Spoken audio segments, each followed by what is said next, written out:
Radio Notre-Dame. La vie prend un sens.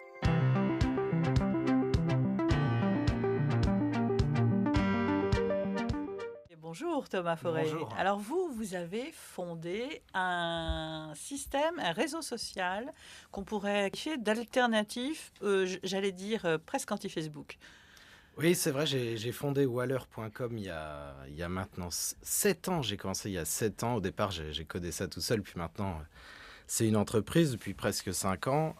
C'est une start-up française qui a bâti une plateforme qui permet de créer des réseaux sociaux privatifs, uniquement privatifs, zéro exploitation de données, zéro publicité. Et c'est vraiment ça notre ADN. On va voir justement que c'est peut-être la réaction aux réseaux sociaux incontournables. Mathilde Obino. Moi, ma réaction face à la tribune, c'est que je la trouvais très, très lucide et beaucoup de recul. On est très loin de l'espace public d'Habermas et finalement notre usage des réseaux sociaux, ça s'assimile un peu à Énergie 12 vers 19h, c'est-à-dire on rentre de sa journée de travail, du lycée pour les plus jeunes, et on s'affale sur le canapé et on met délibérément son cerveau en vacances. Sauf que le problème des réseaux sociaux, c'est que c'est pas une fois par jour, mais c'est 10, 15, 20 fois. On va sur Snapchat, on va sur Facebook, et finalement c'est un geste qui fait partie de notre quotidien et qui est complètement dilué. Et ça, c'est un vrai problème. Et puis on n'est plus du tout dans un temps de réflexion. Finalement, on est toujours dans une démonstration. Voilà, on veut montrer qu'on est installé, qu'on a réussi. Voilà, ça c'est les filtres sur Instagram. On veut sursignifier finalement auprès de ses proches, de ses camarades. Et ça, c'est devenu un problème finalement. Le lien s'est totalement distendu. Alors, on a trahi l'idée de départ, qui était de retisser un lien, voilà, de se servir de ces outils. Voilà. Vous êtes tous d'accord avec ça ? Thomas. Ouais, je suis absolument d'accord avec ce que vient de dire Mathilde. Elle le dit brillamment. Moi, ce que je pense, c'est que en réalité, aujourd'hui, on est dans une grande illusion. On pense que on est connecté avec la Terre entière. Les jeunes en particulier passent énormément de temps. Vous savez, il y a une étude qui est sortie il y a peu de temps qui dit qu'on arrive presque à 10 heures de consommation de réseaux sociaux, de smartphones pour les 16-24 ans. Par jour. Donc, qu'est-ce qui reste ? Et ces 10 heures, qu'est-ce que c'est ? C'est plus de 50 fois où je consulte mon smartphone dans la journée. Et parfois, ça va même jusqu'à 200. C'est de l'addiction. Vous imaginez ? C'est de la pure addiction. Et c'est de la pure addiction pour faire quoi ? Pour rien faire. Parce qu'à mon sens, on est dans l'ère du commentaire, l'ère de... et non plus l'ère de l'agir. On entend beaucoup parler en ce moment, voilà. Notamment pour Twitter. Exactement. Et ce qui est terrible, c'est qu'en réalité, et je voudrais revenir à votre première question, qui est fondamentale, est-ce que c'est encore des réseaux sociaux ? Je poserai la question suivante, c'est qu'est-ce qu'un réseau social ? La réponse à un réseau social, c'est le réseau que nous formons naturellement entre nous. C'est pas un outil avant tout. Vous voyez, les hommes de Cro-Magnon dans leur grotte formaient un réseau social autour du feu. Une fois qu'on s'est dit ça, la question est qu'est-ce que Facebook ? Qu'est-ce que LinkedIn ? Qu'est-ce que Twitter ? Ce sont des outils. Et là aussi, je pose la question. Un outil, c'est censé servir. Alors certes, ça apporte un grand service, mais est-ce qu'à un moment, ça ne nous a servi pas ? Mais vous êtes tous là ce matin parce que moi, je vous ai contacté via un réseau social, quasiment. Je dirais un média social. Un média social. Et la question, c'est peut-être, est-ce que les réseaux sociaux ne sont pas devenus des médias sociaux ? Aussi. Alors qu'on considère aujourd'hui quand même que les réseaux sociaux sont la première source d'information, en tout cas pour les personnes qui vont les consulter. Première source d'information, Thomas Forêt. Oui, c'est peut-être pas la première source. Moi, je pense que c'est pas du tout une source. La source, c'est vous, les médias. En tout cas, c'est le premier relais. Tout le monde donc, aujourd'hui tout le monde accède au contenu via ces plateformes. Peut-être pour prendre de la hauteur aussi, on parle de réseaux sociaux.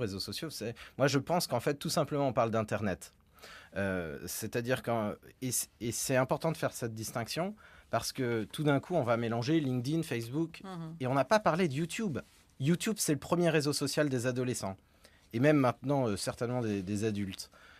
Et ça, c'est un véritable sujet. Son tuto pour faire son gâteau, sa gym. Ça, c'est dans les bons cas, et je ne pense pas que les cas soient toujours aussi bons. Mais le vocabulaire est important. En fait, ce dont on parle, c'est du numérique. Ce dont on parle, c'est comment utiliser la technologie pour faire des choses formidables, c'est-à-dire mobiliser des foules, mobiliser des communautés, mais aussi pour faire des choses moins formidables. Mais c'est ce que vous mettez dans votre manifeste, Thomas Forêt, pour Waller. Internet est partout. Oui. Et c'est une formidable puissance au service, oui. Normalement, qui connecte les hommes entre eux de manière tout à fait nouvelle. Oui, c'est-à-dire que moi, j'ai la conviction, évidemment, que la technologie est formidable. C'est-à-dire, en ce sens, je suis progressiste.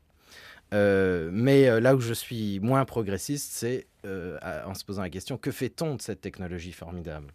Et on ne peut pas mettre tout sous le même plan. C'est-à-dire que dans cet océan qui est devenu Internet, où il n'y a pas de continent, il n'y a pas d'État dans Internet, c'est-à-dire n'importe qui... Il n'y a pas de régulation. Voilà, rien du tout, c'est à conquérir.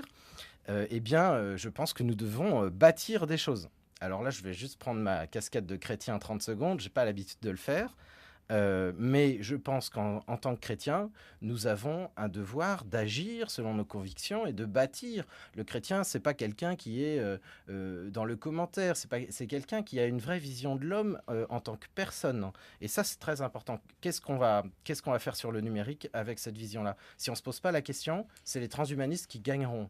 Et personnellement, je suis évidemment convaincu qu'en Silicon Valley, on bâtit peut-être la civilisation de demain avec le transhumanisme, qui est un sujet très très large et dans lequel ces plateformes très verticales, où la notion très horizontale, où la notion de verticalité a disparu, et derrière la notion de verticalité, c'est la notion de transcendance, eh bien, ces grandes plateformes qui veulent connecter tout le monde d'une façon tout à fait plate, il y a un véritable enjeu de civilisation.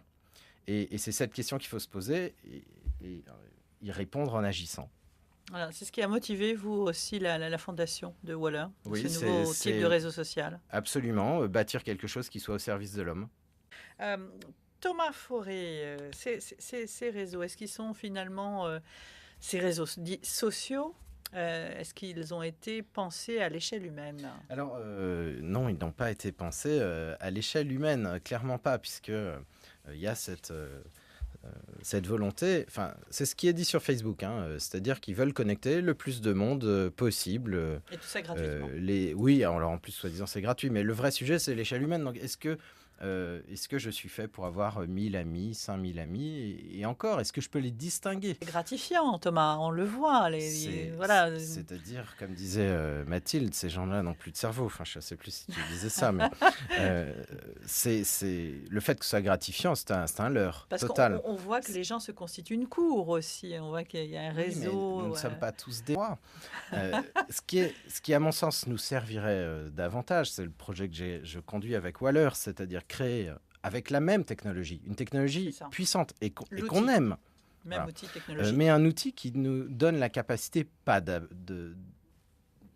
d'irriguer Facebook ou d'aller sur leur territoire, mais de reprendre possession de l'outil numérique et de créer soi-même et d'architecturer nos propres réseaux sociaux.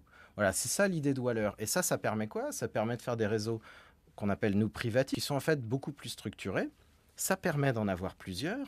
Et ça permet, in fine, de bénéficier au sens où on peut mener des projets, où on peut fédérer des gens, où on peut créer de la valeur ajoutée humaine. Ça permet de bénéficier de ça de façon beaucoup plus qualitative et moins quantitative. Je suis content qu'on arrive sur le sujet de l'éducation des jeunes parce qu'il est fondamental. On a parlé un petit peu de la transmission tout à l'heure avec vous. Jean, et pardonnez-moi, j'étais pas tout à fait d'accord avec ce que vous avez dit. Moi, j'ai lu avec attention Monsieur Bellamy, qui a écrit un livre sur la transmission. François-Xavier Bellamy. Voilà, et je pense que malheureusement, ces méthodes où on laisse croire aux élèves qui vont tout pouvoir apprendre par eux-mêmes en allant chercher sur ce grand territoire formidable ce livre ouvert qu'est l'Internet. Je crois que ça n'est pas du tout une idée nouvelle. Ça a été amené à l'époque des Lumières où on a cassé on a voulu casser cette relation entre le professeur et l'élève en cassant cette idée de transmission. Moi, je pense qu'au contraire, à l'heure du numérique et à l'heure des réseaux sociaux, il faut retrouver de la verticalité en toute chose. Dans nos entreprises, il faut retrouver de la verticalité. Il faut retrouver l'amour de la tête, l'amour du chef. Ça, c'est quelque chose de très important. Je vois que vous n'êtes pas d'accord. Oui, voilà. Ah oui, mais comme si les chefs avaient été dans la malveillance pendant des siècles. Non, mais ça, c'est aussi une idée un petit peu trending topics, comme dirait Mathilde. Et donc, moi, je pense qu'il faut de la transmission, qu'on la comprenne bien. Il faut de l'autorité aussi. L'autorité, ça veut dire auctoritas, qui fait grandir. Il ne faut pas avoir peur de ça. Et en tout cas, ça n'est pas du tout une idée d'un maître qui imposerait de loin toute sa vision, qui façonnerait l'élève à son image. Ce n'est pas du tout cette idée-là. Oui, peut-être pour conclure, ce que je voudrais dire, c'est qu'en dehors des réseaux sociaux, cette idée de la transmission du savoir, on l'envisage beaucoup en France comme le savoir universitaire, intellectuel. Et là, vous avez raison. Mais moi, je crois que l'enjeu aujourd'hui, chez nos enfants, chez tous ceux qui nous entourent, c'est aussi la transmission en pâte humaine. Voilà. Et vous voyez, vous êtes coach, c'est ce que vous faites. Vous transmettez une estime de soi. Absolument.